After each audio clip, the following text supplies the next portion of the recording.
The Campbell Mansion is very important to the history of Bethany for a number of reasons.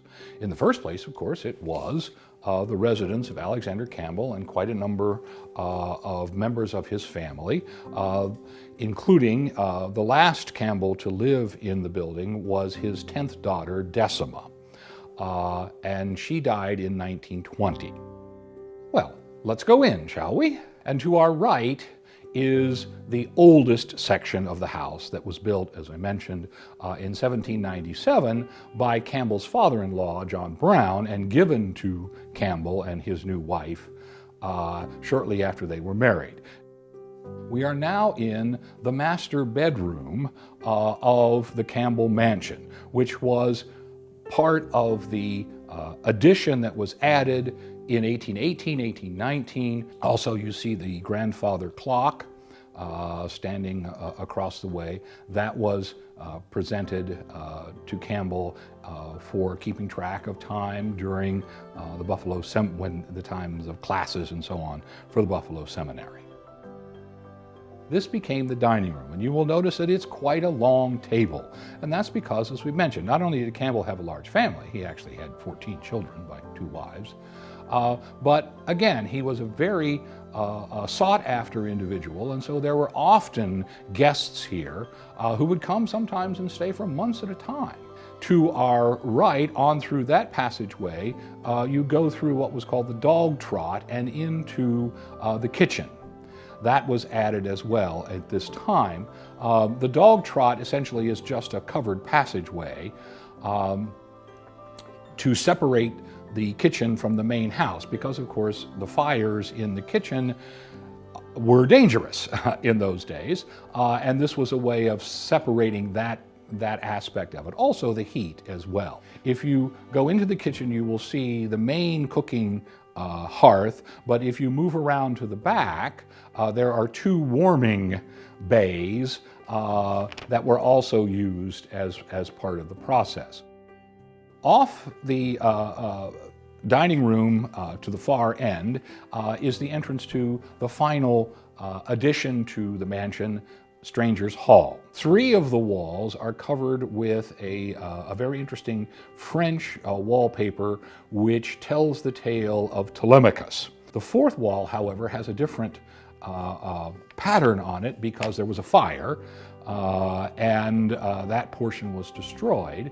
And so the only thing they could find to match about the same color was a pattern which depicts cadets on the plain at West Point. Behind this room, the parlor, there are, the Stranger's Hall parlor, there are 2 guest bedrooms and giant 4-poster beds, and this is where the guests would take their rest. Let us go upstairs and take a look at the rooms that are part of that half of the house. This was used as a dormitory for the boys originally for the Buffalo Seminary until the main addition was added a year or so later. This final room is called the Barclay room, or because it houses the Barclay exhibit. Decima Campbell, the last of Campbell's daughters, the 10th one, married a man named Barclay, and his family were missionaries and government emissaries for the United States government in the Mediterranean in the course of the 19th century. And so when she and her husband came back to the United States and lived here, they brought many artifacts from their travels in the Middle East.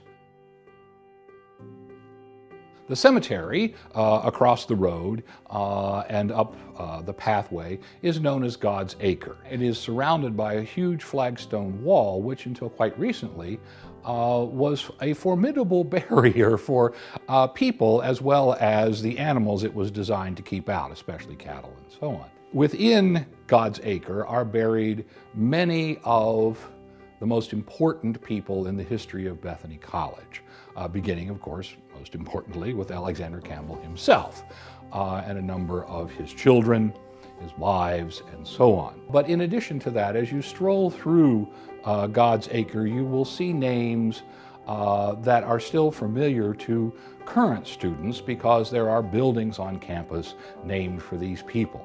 Woolry, Kirkpatrick, the Greshams. It's my understanding that all tenured professors have the privilege of being invited to choose God's Acre as their final resting place. I, for example, will have mine there when the time comes. So, I hope you've enjoyed the tour of the mansion. We hope that in better times you will be able to come here and experience the aura of the place. It is important for people to be present where history itself was made.